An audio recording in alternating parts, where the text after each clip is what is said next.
Hey guys, welcome to another video. And in this video, we're going to be taking a look at 5 Docker containers that you should install first in your Homelab.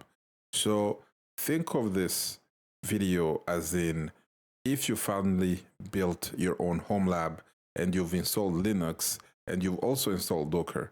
And then you're thinking like, what should I install first here?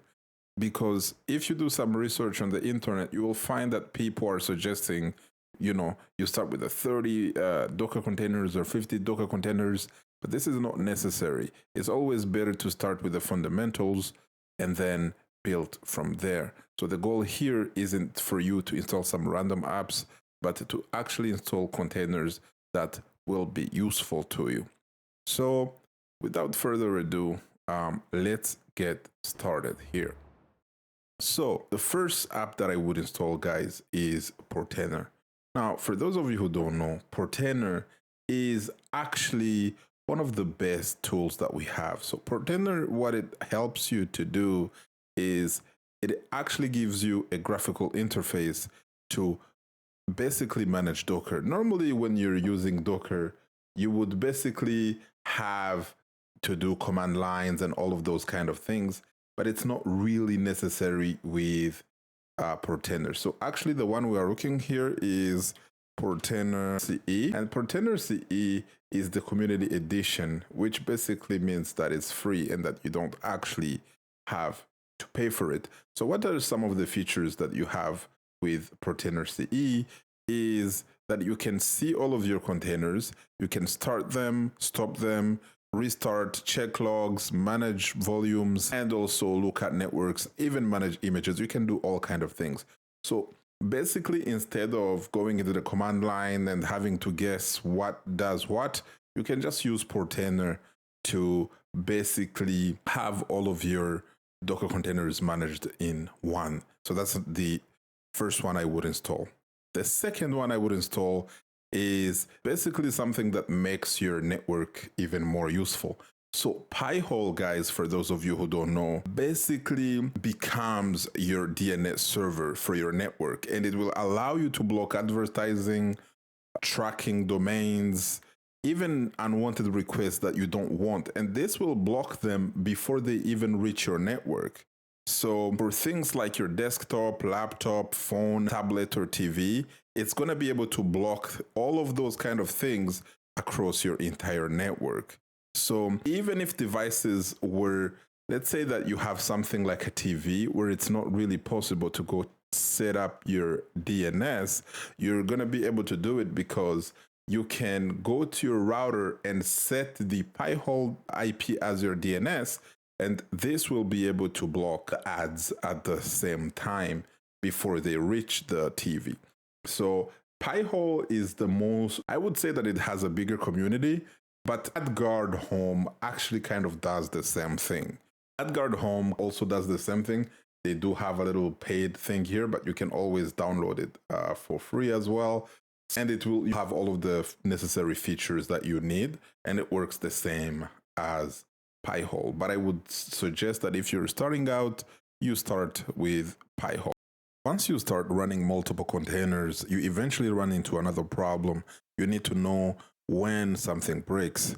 That's where Uptime Kuma comes in. Uptime Kuma is basically your Homelab status dashboard. You can monitor Docker services, your websites, your NAS, your router, your DNS server, and practically anything else on your network. You can monitor HTTP, HTTPS, ping, TCP ports, DNS queries, etc. You can also use several other methods. So instead of discovering 3 days later that one of your Docker containers stopped working, Uptime Kuma will tell you immediately. You can also configure notification through services like Discord, Telegram, email, and many others. And visually, it's incredibly simple. Green, everything is working. Red, you've got a problem. Once your Homelab grows beyond a handful of services, monitoring becomes extremely valuable, which is why Uptime Kuma is one of those containers that people install once and basically then never remove. We need to fix one of the ugliest parts of running a Homelab, And I would say that you've got multiple IP addresses and port numbers, because eventually when you have all of the Docker containers, you will have like 192.168, 105, whatever, colon 3001. You'll have all of the ports and all of the IP, but you need somewhere to manage this, where you need to run something like docker.homelab.com or something like that. So this is where Nginx Proxy Manager comes in. It will act as a reverse proxy, and instead of typing in an IP address and port number every time, you will be able to assign an actual host name to your services. So as I said, instead of like remembering the IP and port each time, you'll be able to do something like status.example.com or something like that, or Portainer.home, whatever. And this is something that you can easily remember. And Nginx Proxy Manager, or Nginx Proxy Manager, depending on who you ask, is one of the better tools to do this. There are other ways that you can do this, and one of the best reasons to use Nginx Proxy Manager is, especially if you're going to forward your ports and run things outside of your home and you need like SSL certificates, you'll be able to get SSL certificates and manage them through Let's Encrypt using Nginx Proxy Manager. So there are other tools that do the same thing. I remember Caddy being one of them, Traffic as well, but those are more complex. And Nginx Proxy Manager is really easy and very good for anyone starting their home lab. And that's pretty much. And you can actually look at, again, the code here on GitHub as well for that. The last one on this list, guy, is Vaultwarden. Yes, Vaultwarden, guys. Again, Vaultwarden is one of those cool tools that you can have in your home lab. So this is something that you will be able to use every day. Vaultwarden is lightweight, and you've got this server that you can have in your home lab, and it's going to be compatible with all of the Bitwarden clients. So essentially, it will let you host your own password vault. You can use the Bitwarden browser extensions. You can use their mobile applications, the desktop clients, and you will be even able to synchronize your password using your own server. So basically, Vaultwarden gives you the power of Bitwarden, but on your own home lab. So you can put it even behind your reverse proxy. Just make sure that you do all of the security checks that you need to do.